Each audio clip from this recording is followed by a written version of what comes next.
Welcome back to your channel Tripitak. अभी हम लोग आगे शुरू करने जा रहे हैं और इसमें हम लोग पढ़ेंगे यूरोप के बारे में।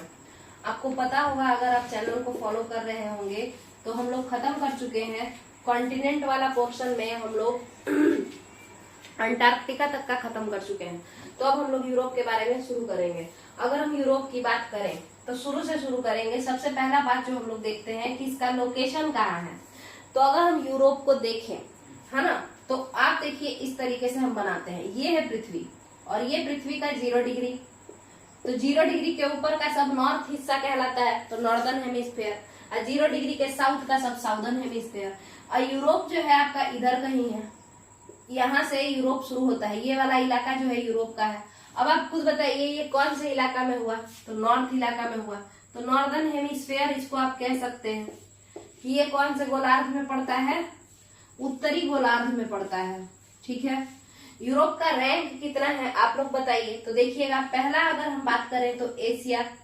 दूसरे की अगर हम बात करें कि दूसरा सबसे बड़ा कौन है, तो दूसरा सबसे बड़ा आपका है अफ्रीका। तीसरा सबसे बड़ा कौन है, तो नॉर्थ अमेरिका। फोर्थ नंबर का सबसे बड़ा कौन है, साउथ अमेरिका। फिफ्थ नंबर का सबसे बड़ा कौन है, अंटार्कटिका। और सिक्स्थ नंबर का सबसे बड़ा कौन है, यूरोप। यानी कि इसका जो रैंक है वो छठा रैंक है। इसका रैंक कितना है, 6th रैंक है। अगर हम इस 6th रैंक की बात करें तो फिर इसके बाद हम लोग और बात करेंगे कि 6th रैंक पे आने वाला यूरोप आखिर किसी से बड़ा है। तो हाँ, वो ऑस्ट्रेलिया से बड़ा है। वो किससे बड़ा है, ऑस्ट्रेलिया से बड़ा है। इसके अलावा वो किसी से भी बड़ा नहीं है। और ये रैंक किस बेसिस पे हम दिए हैं, तो क्षेत्रफल के बेसिस पे दिए हैं, यानी एरिया वाइज दिए हैं। इसके बाद अगर हम आपसे बात करें कि इसको कौन कौन सा ओशन घेरता है, कौन कौन सा जो है महासागर यूरोप को घेरे हुए हैं। तो अगर आप यूरोप का फोटो देखेंगे, इस तरीके से ही यूरोप है। तो यूरोप के इस साइड में माने नॉर्थ में, यूरोप के इस साइड में माने नॉर्थ में कौन है, आर्कटिक ओशन। कौन सा ओशन है, आर्कटिक महासागर पड़ता है यूरोप के नॉर्थ में। अगर हम यूरोप के साउथ में देखेंगे तो यूरोप के साउथ में मेडिटेरेनियन सी पड़ता है, जो कि क्या है, क्या महासागर है, क्या नहीं, भूमध्य सागर। ये एक सागर है, महासागर नहीं है। इसके अलावा इसके साउथ साइड में ब्लैक सी यानी कि काला सागर भी पड़ता है। ठीक है, ब्लैक सी भी पड़ता है। तो ये सब तो सागर है ना, मगर महासागर कौन सा पड़ता है यूरोप के नॉर्थ में, आर्कटिक महासागर। अच्छा, यूरोप के वेस्ट में, यूरोप के पश्चिम में कौन सा महासागर है, तो आपको बता दें कि अटलांटिक महासागर है। अटलांटिक महासागर, ठीक है, अटलांटिक महासागर। और एक बात बताते हैं, देखिएगा, अटलांटिक महासागर जो हम कह रहे हैं कि यूरोप के पश्चिम में कौन सा है, तो अटलांटिक महासागर है। आपको दिखाते हैं, अटलांटिक महासागर कुछ इस शेप का है। ठीक है। तो अब देखिए, अगर ऊपर वाला हिस्सा अटलांटिक महासागर का किसी से बाउंड्री बनाएगा, तो कुछ लोग ये भी तो कह सकते हैं कि यूरोप से बाउंड्री जो बना रहा है वो अटलांटिक महासागर का ऊपर वाला हिस्सा बना रहा है, यानी उत्तरी अटलांटिक महासागर बना रहा है। ये भी कह सकते हैं। तो उत्तरी और दक्षिणी से घबराने वाली बात नहीं है। अगर उत्तरी कहेगा मतलब ऊपर वाला हिस्सा बना रहा है बाउंड्री, और दक्षिणी कहेगा मतलब नीचे वाला हिस्सा जो है, southern area of Atlantic ocean जो है, वो बाउंड्री बना रहा है। क्लियर है। तो यूरोप से कौन बाउंड्री बना रहा है, अटलांटिक महासागर। ठीक है। अगर हम यूरोप के बाउंड्री को यहाँ पे फिर से थोड़ा बड़ा करके देखें, तो ये देखिए, यहाँ पे ऊपर में इसके आर्कटिक महासागर है। अगर हम इसके पश्चिम में देखेंगे यानी कि वेस्ट में, तो अटलांटिक ओशन है, यानी अटलांटिक महासागर है। अगर हम दक्षिण में देखें यानी कि साउथ में, तो मेडिटेरेनियन सी है, यानी भूमध्य सागर है। इसके अलावा आपका यहीं पे काला सागर पड़ता है। क्लियर है। मगर अगर हम इसके पूर्व में देखें तो पूर्व में इसके पानी नहीं है बल्कि पहाड़ है, और 2 पहाड़ है। एक तो यूराल माउंटेन है और एक आपका काकेशस माउंटेन है। कौन सा माउंटेन है, काकेशस माउंटेन। यूराल और काकेशस माउंटेन, ये 2 माउंटेन है जो यूरोप को एशिया से अलग कर देते हैं। अदरवाइज यूरोप और एशिया एक ही भूमि पे बने हुए हैं, ये एक लैंड मास पे ही है दोनों। बट यूरोप को एशिया से कौन अलग कर देता है, यूराल पर्वत और काकेशस पर्वत। यूराल पर्वत और काकेशस पर्वत। ठीक है। हाँ, और यूराल का, तो इस हिसाब से अगर हम देखें तो यूरोप 3 तरफ से किससे घिरा हुआ है, पानी से, और जबकि एक तरफ से इसका लैंडमास है। तो हम इसे क्या कह सकते हैं क्या कि ये प्रायद्वीप टाइप का है, यानी कि ये भी पेनिनसुला की तरह है। तो कुछ लोग यूरोप को पेनिनसुला भी कहते हैं, प्रायद्वीप भी कहते हैं। क्यों? क्योंकि ये 3 ओर से पानी से घिरा हुआ है।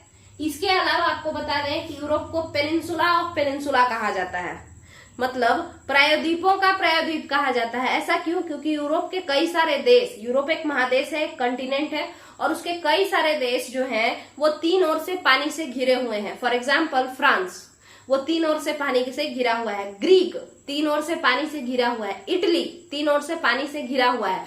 ठीक है, तो ऐसे कई सारे देश हैं जो 3 ओर से पानी से घिरे हुए हैं। इसके अलावा स्पेन और पुर्तगाल का जो इलाका है, दोनों को मिला दे अगर हम, स्पेन और पुर्तगाल को भी अगर हम मिला दें तो आपको बता दें, इधर स्पेन पड़ेगा, इधर पुर्तगाल पड़ेगा, तो ये पूरा मिला करके पहले कहा जाता था इसको आइबेरियन। क्या कहा जाता था? आइबेरियन पेनिनसुला, माने आइबेरिया प्रायद्वीप। बाद में ये दोनों का 2 टुकड़ा हो गया। ठीक है, यानी कि स्पेन और पुर्तगाल को अगर दोनों को मिला दे तो वो भी 3 ओर से पानी से घिरा हुआ है। तो यूरोप के कई सारे देश हैं जो 3 ओर से पानी से घिरे हुए हैं। जैसा कि आप लोग जानते होंगे कि अगर कोई भी लैंडमास 3 ओर से पानी से घिर जाता है ना, surrounded by water bodies from 3 sides, तो हम उसे क्या कह देते हैं? पेनिनसुला कह देते हैं। कोई भी लैंडमास जब 3 ओर से पानी से घिर जाता है तो हम ऐसे लैंडमास को, ऐसे भूआकृति को हम लोग पेनिनसुला या प्रायद्वीप कह देते हैं। तो इसीलिए चूंकि यूरोप में कई सारे देश हैं जो कि पानी से घिरे हुए हैं 3 ओर से, इसीलिए यूरोप को प्रायद्वीपों का प्रायद्वीप कहते हैं, मतलब पेनिनसुला ऑफ पेनिनसुलाज, प्रायद्वीपों का प्रायद्वीप कहते हैं। क्लियर है? इसके बाद आप लोग अगर देखें तो यूरोप के बारे में और क्या क्या जानना है, तो अब इस यूरोप में एक चीज और बचा है, और वो है कि कौन कौन से अक्षांशीय वृत्त यहाँ से पास करते हैं। आप लोग बताइए कि कौन कौन से अक्षांशीय वृत्त। यहाँ देखिए, यहाँ पे हम इसका लोकेशन जो है बता दिए हैं, सॉरी, कौन कौन सा समुद्र या महासागर इसके अगल बगल है वो हम बताने का यहाँ पे कोशिश किए हैं। छोटा में यहाँ पे भी लिखा हुआ है, अगर नहीं लिखे तो यहाँ देख लेना है। क्लियर है? ये क्या है? यूराल और काकेशस क्या माउंटेन है या फिर ओशन है? माउंटेन है। ये दोनों पर्वत है, माउंटेन है। ये और ये माउंटेन है। ठीक है, ये माउंटेन है। बाकी ये तीनों जो है, ये सारे जो लोग हैं, ये लोग पानी है। ठीक है, वाटर बॉडीज है। अब बात करते हैं कि कौन कौन सा इंपॉर्टेंट अक्षांश यानी लैटिट्यूड यूरोप से गुजरता है। तो जो पहला लैटिट्यूड यूरोप से गुजरता है उसका नाम है 66.5 डिग्री नॉर्थ, यानी आर्कटिक सर्कल, और इसके अलावा आपका 90 डिग्री नॉर्थ। यही दोनों जो है यूरोप में है, इसके अलावा और कोई यूरोप से नहीं गुजरता है। जैसा कि हम सभी जानते हैं कि यूरोप जो है उसके पास क्या है, तो यूरोप जो है वहां पे टेम्परेट जोन पड़ता है, यानी वहां ठंडा और मॉडरेट टेम्परेचर, यानी कि एक तो मध्यम टेम्परेचर और दूसरा ठंडा, वहां गर्मी नहीं पड़ता है। ठीक है, और इस वजह से यूरोप में रेगिस्तान नहीं है। पूरे यूरोपियन पेनिनसुला में, पूरे यूरोप में या पूरा यूरोपियन कंटिनेंट, पूरे के पूरे यूरोपीय महादेश में, यूरोप जो कि महादेश है उसमें रेगिस्तान, डेजर्ट नहीं है। डेजर्ट नहीं होने का कारण क्या है? क्योंकि यूरोप कैसे टेम्परेचर में पड़ता है, अगर हम आपसे पूछे तो वहां पे मॉडरेट टेम्परेचर है, ना ज्यादा गर्मी ना ज्यादा ठंडा, उस टाइप का टेम्परेचर में यूरोप का ज्यादातर पोर्शन पड़ता है। ठीक है, और इस वजह से वहां पे रेगिस्तान नहीं है। अब हम आप लोगों को क्या बताएं, और इससे अब यूरोप से रिलेटेड और कोई फैक्ट जो है एक्स्ट्रा उतना जानने का जरूरत नहीं है। वैसे तो और भी कई सारा बात हो सकता है, जैसे कि राइन रिवर जो है वो यूरोप में पड़ता है ना, वो व्यस्ततम नदी कहलाता है ना, बिजिएस्ट रिवर के नाम से वो जाना जाता है ना। ये सारा चीज तो है वो एक्स्ट्रा बात है ना, वो याद करने वाला बात है। बट ये सब कुछ चीज है जो कि यूरोप के लोकेशन को दर्शाता है, यूरोप को समझाता है। तो आपका यूरोप का जो टॉपिक था यूरोप, वो कंप्लीट होता है यहाँ पे। अब आपका यहाँ पे एक ऑस्ट्रेलिया बचा हुआ है, तो हम लोग ऑस्ट्रेलिया को फिर अगले वीडियो में कंप्लीट करेंगे। और ऑस्ट्रेलिया में भी यही सब बात, कुछ उसका खासियत, उसके अलावा उसका लोकेशन, फैक्ट, ओशन, रैंक, कितने नंबर पे आता है और कौन कौन से अक्षांश वहां से गुजरते हैं, यही सब के बारे में हम लोग बात कर लेंगे। तो यहीं पे इस वीडियो को खत्म करते हैं। और अगर आपको वीडियो पसंद आया है तो आप इस चैनल से जुड़ जाइए। इसी तरीके से पूरा का पूरा एनसीईआरटी यहाँ पे कंप्लीट कराया जाएगा, साइंस और एसएसटी का। इसके अलावा इस पे यहाँ पे मैथ्स भी कराया जाएगा 8 क्लास तक का। और उसके अलावा लूसेंट तो चल ही रहा है। बिहार जी के यहाँ पे जो है मॉडर्न हिस्ट्री का मॉडर्न बिहार कंप्लीट हो चुका है। बिहार ज्योग्राफी स्टार्ट हो चुका है, उसमें भी 5-7 वीडियो डाला जा चुका है। और टाइम के अकॉर्डिंग, क्योंकि हम और भी काम रहता है हमको कुछ कुछ, तो टाइम के अकॉर्डिंग हम यहाँ पे और भी वीडियोस डालते जाएंगे। आप लोग इस चैनल से जुड़ जाइए ताकि आपका पूरा तैयारी कंप्लीट हो। और अगर कुछ नहीं समझ में आए तो नीचे कमेंट करके जरूर से जरूर पूछिए ताकि हम उसको अच्छे से समझा सके। और भी कोई सजेशन हो तो आप दे सकते हैं। चलिए, थैंक यू।